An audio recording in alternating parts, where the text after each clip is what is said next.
The Showdown. With Showdown Joe on Toronto Sports Radio, the Fan 590. All right, Rich, the last time fans got to see you was actually in Canada, in Montreal, with that stellar fight against Travis Lutter. Have you had a chance to watch that fight? Yeah, I've watched it a couple times to kind of evaluate the tape. I'd say 3 days after the fight, Matt Hammil, my MMA coach, had done a commentary-type video and sent that video over to me for me to watch. So with his comments on it and everything. So yeah, I've seen the fight several times. What has Matt Hammil done to your career since you got involved with him? Well, I'm based out of Cincinnati, and I have a great set of coaches in Cincinnati. I've had, the disadvantages I work with, Neil Rose, my Thai coach, Rob Radford's my boxing coach, and then, I'm at George Gurgel's school usually doing my jiu-jitsu, and I had tons of wrestlers there to work with, along with my strength and conditioning coach in Ohio as well. But the problem is that when you have a coaching staff like that that's scattered, so to speak, it makes it difficult sometimes to make sure that everything is on the same page. Matt is an MMA coach. That's what he does. He knows, he's great with his Thai. He's great with his wrestling. He's great with his jiu-jitsu. But what he does really well is ties everything together. And particularly, that's what he's done for me, is help me kind of start connecting the dots with everything. So usually I spend about half of my time at home prepping for a fight and half my time up here in Seattle, which is where I'm located right now. And oftentimes I'll bring my boxing coach up here with me just because it's good to have him on hand, and it helps him understand how boxing connects to MMA better and everything anyway, so that when I'm at home, we can work more productively together. Now, speaking of productivity, you're the prototypical ambassador of mixed martial arts that most people don't know, and you came up, you were a school teacher, I believe, is it in Cincinnati or in Columbus? Yeah, it was Cincinnati. Yeah, so when most of these guys, some of the people that I have to come across that aren't really into mixed martial arts, and they always think that mixed martial arts are a bunch of guys off the streets and they're thugs and stuff like that, I generally mention, Chuck Liddell's accounting degree, and I talk about Rich Franklin. How have you been embraced by the community, not only in home, but around the world, that, hey, you're a former teacher? Do you have teachers coming up to you to say, wow, you're a mixed martial arts fighter now? I get a lot of teachers, especially, young guys that have just started teaching and everything like that. And so, it's just interesting to them. I was actually wrestling last night with a guy up here in Seattle that trains at Matt's school in and out sometimes. And he said to me last night, he said, yeah, we were talking, and I said, yeah, I said, what do you do for a living? He said, I'm a teacher. And I said, yeah, I used to teach. He said, yeah, actually, I read an interview from you one time about you being 50 one day and saying, woulda, coulda, shoulda if I didn't try to fight for a living or something like that. And he said, and I'm kind of thinking the same way now, that maybe I should take a shot at, or a stab at fighting and everything.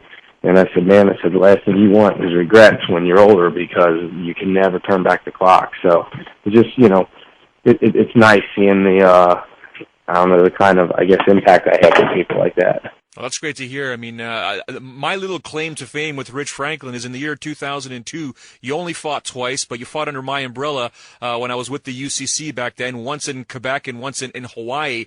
And that was actually in the light heavyweight division, and people are talking about Rich Franklin coming back up to the light heavyweight division. Is he going to have a hard time? Is it going to be an easy time? What message do you have for the critics of you jumping up again?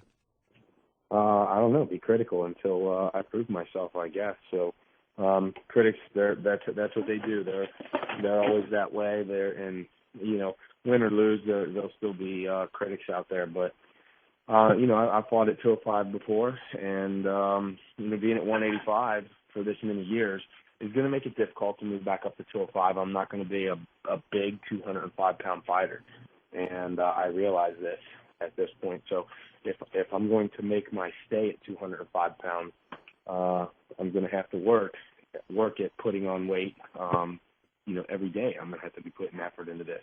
Yeah, because I mean, when you go from cutting weight to barely having to cut any weight, you look at there's going to be changes in the diet, especially your cardio routine and the training camp in general. Anything specific that you've had to change to keep the weight on and not lose so much while training? Well, I really can't change the training because I have to prep for a fight. So the only thing I've done major changes to itself is my nutrition, and I just try to basically consume as much food as possible in a day. And it works a little bit, but when you're running 2 practices a day, 5 or 6 days a week, and you're burning as many calories as I am, it is difficult to eat that much solid food and to keep the weight on you. So I don't know. We'll see what happens. I'm probably looking.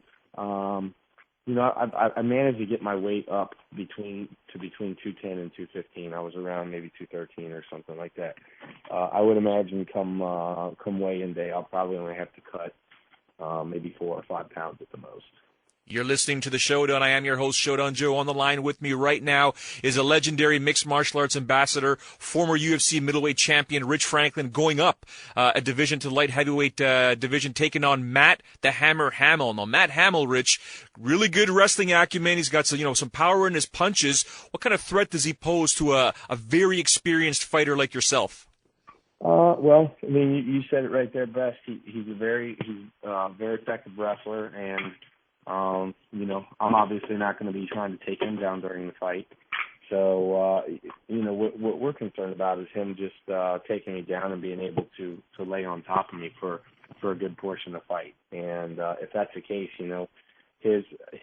I don't look for him to stand up with me and try to outpunch me. Perhaps he will, I don't know, but perhaps he will try, I should say. But I don't know. I'm looking for him to take the fight to the ground and try to control me, ground and pound, and win a victory that way. I mean, he's definitely not going to submit me on the ground. So we'll see. We'll see how much time I end up spending on my back. Will I be able to get back up? Will I be able to catch him in the submission?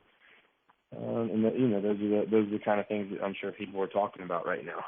Yeah, I mean, looking at this fight on paper, it looks to be one of those fights that's going to go 3 rounds most likely, unless one guy catches the other one. But when you look at experience, you look at your reach advantage, especially the way you throw your jab and the way you dip to throw your cross.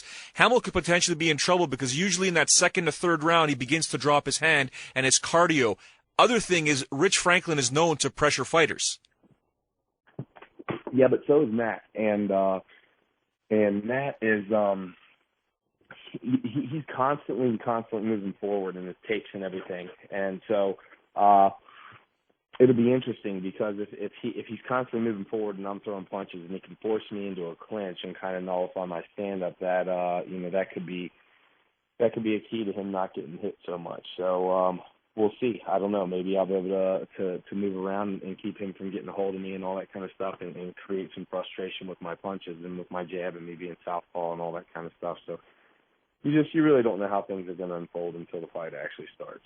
Absolutely. Now, before I get into your thoughts on 2 fights specifically, I'd be remiss if I didn't ask you about a charity that you hold dear to your heart. Can you give us a little description or explanation of the charity? Oh, you're talking about my charity that I work with at home, the Keep It in the Ring Foundation charity that we do.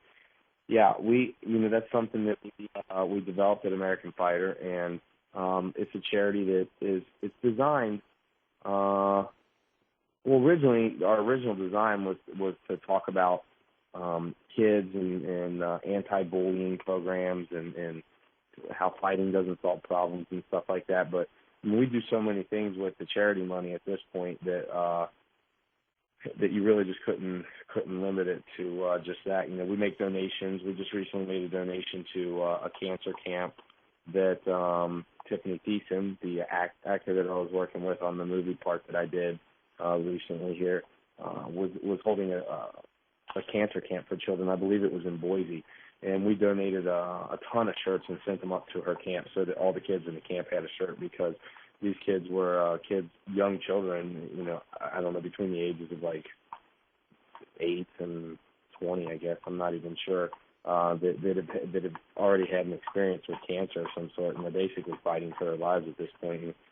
we thought this was exactly what the definition of an American fighter is. That's for sure.